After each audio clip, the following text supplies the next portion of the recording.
আসসালামু আলাইকুম। সাপ্তাহিক চাকরির সংবাদে আপনাদেরকে স্বাগত। এ সপ্তাহে কী চাকরি নিয়োগ বিজ্ঞপ্তি রয়েছে এই ভিডিওটির মাধ্যমে আপনি জেনে নিতে পারবেন।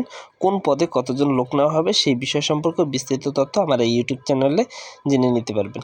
আপনারা ধৈর্য সহকারে এ সপ্তাহে কী চাকরি নিয়োগ বিজ্ঞপ্তি রয়েছে এবং কোন পদে কতজন লোক নেওয়া হবে সেই বিষয় সম্পর্কে বিস্তারিত তথ্য এই ইউটিউব চ্যানেলের মাধ্যমে আপনারা জেনে নিতে পারবেন। সবাই ধৈর্য সহকারে পুরো ভিডিওটি দেখে নেবেন। এ সপ্তাহে চাকরি নিয়োগ বিজ্ঞপ্তির সর্বপ্রথমেই রয়েছে খাদ্য অধিদপ্তরের চাকরি। পদ সংখ্যা রয়েছে 1791 জন। এই খাদ্য অধিদপ্তর সম্পর্কে বিস্তারিত তথ্য এখানে আমার ইউটিউব চ্যানেলে একটি ভিডিও রয়েছে, আপনারা চাইলে সেখান থেকে দেখে নিতে পারেন। পরবর্তীতে রয়েছে ঢাকা উত্তর সিটি কর্পোরেশনের নিয়োগ বিজ্ঞপ্তি। এখানে পদ সংখ্যা রয়েছে 158 জন। বিমান বাংলাদেশ এয়ারলাইন্সেও একটি নিয়োগ বিজ্ঞপ্তি প্রকাশিত হয়েছে। এখানে বিভিন্ন পদে আপনাদের লোক নেওয়া হবে। এসএসসি, এইচএসসি এবং স্নাতকধারী যারা আছেন সকলে আবেদন করতে পারবেন। এখানে পদ সংখ্যা রয়েছে 662 জন। জীবন বীমা কর্পোরেশনেও একটা নিয়োগ বিজ্ঞপ্তি প্রকাশিত হয়েছে, এটি আগামী মাসে শেষ হবে। 540 জন। 2টি পদে আপনাদের লোকজন নেওয়া হবে। আপনারা চাইলে এটি দেখে আবেদন প্রক্রিয়া সম্পূর্ণ করে নিতে পারবেন।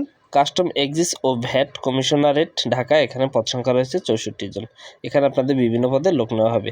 অপরদিকে রয়েছে ফায়ার সার্ভিস ও সিভিল ডিফেন্স অধিদপ্তরের চাকরি, এটিও অনেক আগে প্রকাশিত হয়েছে। এখানে পদ সংখ্যা রয়েছে 162 জন। এখানে যে কয়টি পদ রয়েছে প্রত্যেকটি পদ সম্পর্কে বিস্তারিত তথ্য আমার এই ইউটিউব চ্যানেলে দেওয়া রয়েছে, আপনারা চাইলে সেখান থেকে বিস্তারিত তথ্যগুলো জেনে নিতে পারবেন। আমি শুধু এখানে কোন কোন বিজ্ঞপ্তিগুলো এবং কোন পদে কতজন লোক নেওয়া হবে সেই বিষয়টি সম্পর্কে বলে যাচ্ছি। রয়েছে রপ্তানি উন্নয়ন ব্যুরো, পদ সংখ্যা রয়েছে 44টি। এখানে জাতীয় গৃহায়ণ কর্তৃপক্ষ থেকে নিয়োগ বিজ্ঞপ্তি প্রকাশিত হয়েছে, পদ সংখ্যা রয়েছে 84টি। রাঙামাটি পার্বত্য জেলা পরিষদ, এখানে পদ সংখ্যা রয়েছে 58টি। এছাড়া রয়েছে বীমা উন্নয়ন ও নিয়ন্ত্রণ কর্তৃপক্ষ, এখানে পদ সংখ্যা রয়েছে 19 জন। সিভিল সার্জন কার্যালয় ফেনী, এখানে পদ সংখ্যা রয়েছে 115 জন। সিভিল সার্জন কার্যালয় যারা ফেনীতে রয়েছেন আপনারা চাইলে এটিতে আবেদন করতে পারেন। চট্টগ্রাম মেডিকেল বিশ্ববিদ্যালয় থেকে নিয়োগ বিজ্ঞপ্তি প্রকাশিত হয়েছে অনেক আগে, এখানে পদ সংখ্যা রয়েছে 27 জন। জেলা প্রশাসক কার্যালয় সুনামগঞ্জ, এখানে পদ সংখ্যা রয়েছে 84 জন। নদী গবেষণা ইনস্টিটিউট থেকে নিয়োগ বিজ্ঞপ্তি প্রকাশিত হয়েছে, এখানে পদ সংখ্যা রয়েছে আপনাদের 15 জন।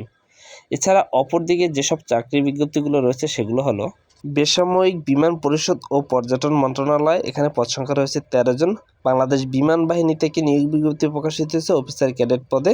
এছাড়া রয়েছে কৃষি তথ্য সার্ভিস, এখানে পদ সংখ্যা রয়েছে 10 জন। বাংলাদেশ উন্মুক্ত বিশ্ববিদ্যালয় থেকে নিয়োগ বিজ্ঞপ্তি প্রকাশিত হয়েছে, এখানে পদ সংখ্যা রয়েছে 9 জন। বেগম রোকেয়া বিশ্ববিদ্যালয় রংপুর, এখানে পদ সংখ্যা রয়েছে 14 জন। টিএমএসএস চাকরি, এখানে নিয়োগ বিজ্ঞপ্তি প্রকাশিত হয়েছে, এখানে পদ সংখ্যা রয়েছে 44 জন। লক্ষ্মীপুর পল্লী বিদ্যুৎ সমিতি, এখানে পদ সংখ্যা রয়েছে 12 জন।